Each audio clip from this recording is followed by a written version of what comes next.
गुरु नानक देव की जय। गुरु राजा रामचंद्र की जय। गुरु श्री कृष्ण भगवान की जय।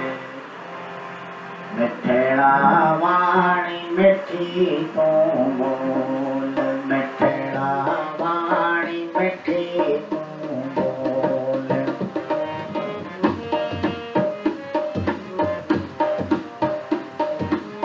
वाणी मिठी ऐसा सुखवा मिलंदो, वाणी मिठी ऐसा सुखवा मिलंदो, कीन लगे को मोल, कीन लगे को मोल। मिठड़ा वाणी मिठी तो बोल, मिठड़ा वाणी मिठी तो बोल।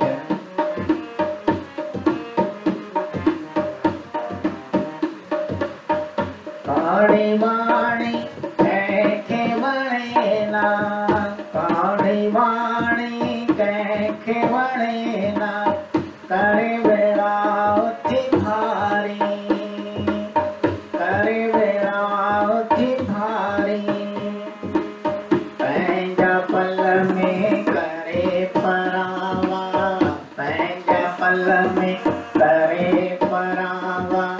प्रीत फटाए प्यारी, प्रीत फटाए प्यारी।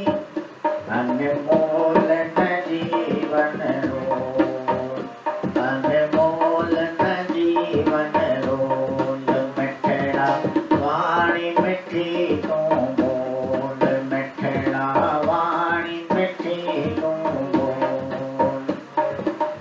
वाणी मिठी ऐसा सुखवा मिलंदो, वाणी मिठी ऐसा कीन लगे को मोल, कीन लगे को मोल। मिठड़ा वाणी मिठी तो बोल।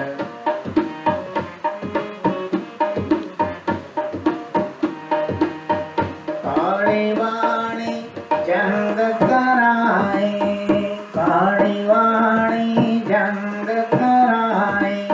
जिस तू पढ़ी महाभारत, जिस तू पढ़ी महाभारत। मिठड़ी वाणी वेर मिटाए, मिठड़ी वाणी वेर मिटाए। दिल के देती आथत, दिल के देती। प्रभु ज्ञान जो अखड़ियों खोल, प्रभु ज्ञान जो अखड़ियों खोल। मिठड़ा वाणी मिठी तो बोल, मिठड़ा वाणी मिठी तो बोल।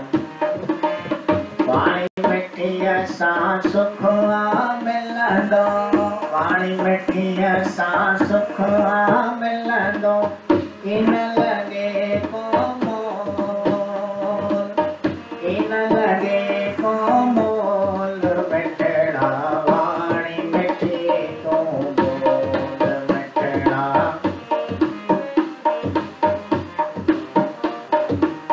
मिठड़ी वाणी जीवन ठाए, मिठड़ी वाणी जीवन ठाए। ब्रह्म साचद मिलाए, ब्रह्म साचद मिलाए। सबको दासी उनखे भाए, सबको दासी उनखे भाए।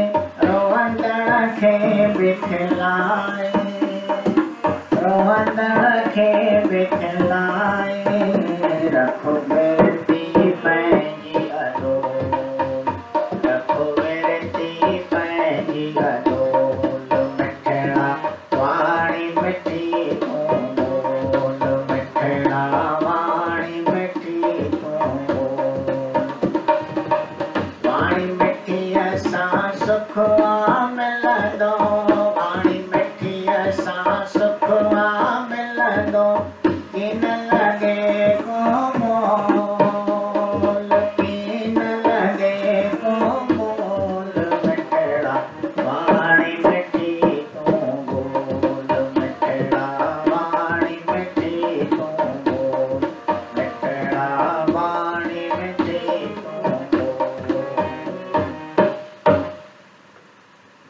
सद्गुरुदेव भगवान की जय। बोलो श्री राम कृष्ण भगवान की जय।